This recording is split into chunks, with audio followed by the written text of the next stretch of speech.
for you. While bodybuilding is more than just about flexing muscles, many adhere to strict diets and spend years rigorously training to get those chiseled physiques.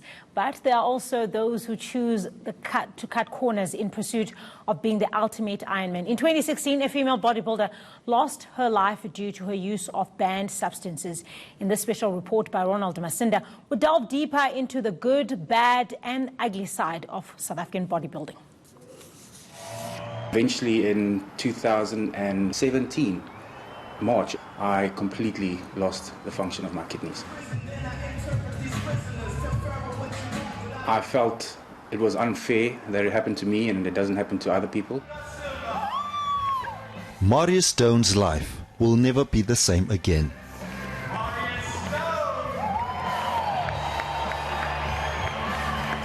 The once robust man has been diagnosed with kidney failure. Although he doesn't want to go into great detail about the main cause of his health problems, he has offered future star bodybuilders some valuable advice. I don't believe it's just in South Africa, and I don't believe it's just in bodybuilding. I think it's much more widespread than that. But there's definitely a lot of youngsters, older people that use anabolic steroids, definitely. Look, supplements, people always think supplements is a must-have, right? It's much more valuable to the body to have whole foods. Some people love to train on pre-workouts. We don't really train on pre-workouts too much or ever because it's not good for the kidneys. We'll have like black coffee. It's a call that 31-year-old Daniel Matloha has heeded so far in his career. He spends 7 days a week at this gym in Alexandra Township. The 2018 Mr. South Africa bodybuilding champion says he's not willing to go down the doping route. Yeah, I've been competing with athletes who are in enhancing and stuff, but in my mind was not focusing on them, taking everything. But the advantage, if you, as I said, if you're taking enough proteins and everything, your meals are correct, you can be much similar to them. There's guys out there that only see money out of it. They just want to make money. They can't care what damage they do to a youngster's heart or his body or his future as being a parent. That is really important to me. Bodybuilding South Africa says it's had enough. According to the SA Institute for Drug-Free Sport, 14 bodybuilders tested positive for banned substances after the 2018 annual report was released. Unscrupulous bodybuilding competitions also seem to be at the root of the doping problem. I mean, you can go onto any type of platform now, onto a social media platform, and you'll see that there's organizations and bodies advocating the fact that they allow athletes to come and compete using steroids. We as a federation has the endeavor to try to eradicate specifically anabolic steroids from our sport. And one way of doing this is bringing athletes through the system with the medical commission's assistance and help and information, educational programs, and have them then perform at national, international levels, compete there and win, place well and not test positive. Despite the many difficulties faced by bodybuilders, the sport seems to be thriving.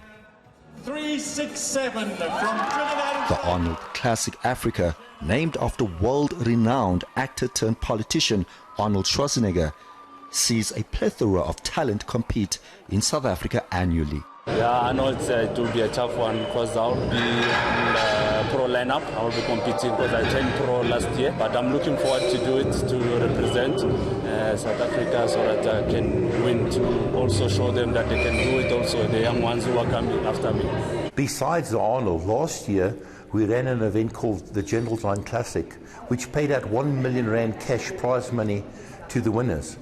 And now, never before, I mean, there's a lot of sport they don't even see that type of money paid out. Never in the bodybuilding community. Bodybuilding South Africa says the sport is on the right path. But the road to a drug-free sport will continue hitting stumbling blocks if the rest of the bodybuilding community continues to ignore the dangers and irreparable damage caused by doping. Ronald Masinda, Johannesburg. So we've heard from Ronald Masinda on that report. Now time to get reaction in studio. I'm joined by President of Bodybuilding South Africa, Wayne Price. And from our Cape Town studios, that's where we'll find South African Institute for Drug-Free Sport CEO Khalid Khalland. Gentlemen, good evening to both of you. Wayne, let's start with you. Bodybuilding in South Africa has certainly made great strides, but how bad is the issue of doping in the sport? Well, I think that the main thing is that the landscape of bodybuilding has changed extremely in the last few years. The opportunities for our athletes locally have really grown. Obviously, taking athletes now onto an international stage by bringing an event like the Arnold Classic to our shores has brought the international focus on our own athletes. So from a point of testing, we've been testing for 28 years already in the IFBB. We're members of 198 countries, part of the WADA international body. But the emphasis now is being, because of all these big major events coming to our shores, we have to start following the programs and testing here. And that's why it's been extremely important for us to work with SAIDS, creating the Anti-Doping Commission. And it's all about educating now. We really got to spend a lot of time. We started last year and we're rolling out a very aggressive program this year on working in conjunction with SAID so that we can educate our youngsters and our athletes to prepare for these events and still be healthy and still come out negative on the tests.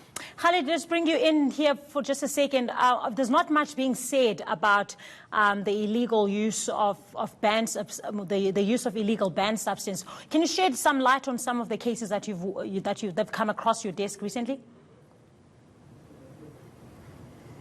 Yeah, I mean, it's bodybuilding, as Mr. Price said, they have shown a commitment to addressing the doping in their sport. But in South Africa, our stats, we have other sports. Rugby also has quite a few doping positives. The difference between bodybuilding and the other sports when we do test and why bodybuilding is of great concern with steroid use is that the athletes are only testing positive for steroids. And when we did, I think, 11 tests at last year's Arnold Classic in late November. And of those 11 tests, 10 returned positive. So the percentage is very high, and it's not normal for sports where we do so much tests. In a sport like rugby, cycling, and athletics, where we do a high number of tests every year, the return rate is 2% of the tests that we do returns positive dope tests, but with bodybuilding is close to 90%.